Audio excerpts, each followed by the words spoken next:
20 میلیون آواره شدند از مردم، چند هزار کشته شدند، بچه ها، کودکان، زنها، پیرمردان، از کار افتاده ها.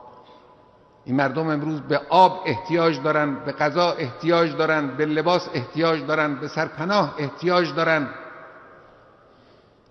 به همه لوازم زندگی این مردم امروز احتیاج دارند. ماه رمضان را با این حال ملت پاکستان روزه گرفتند. روز عید فطر است،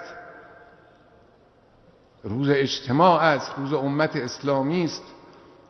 مردم ما باید همت کنند.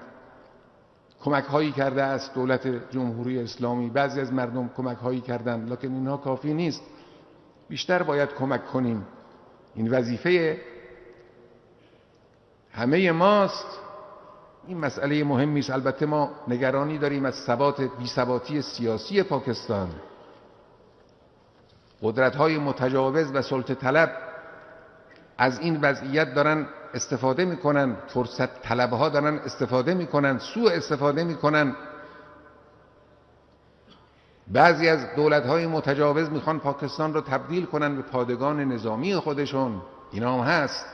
اینا هم نگرانی‌های دیگری است که امیدواریم ملت رشید پاکستان خودشون متوجه باشند. دولت پاکستان وظایفشون رو میدونند و انشاءالله خداوند کمکشون کنه بتوانند به بهترین وجهی خودشون رو از این مصیبت بیرون بکشند.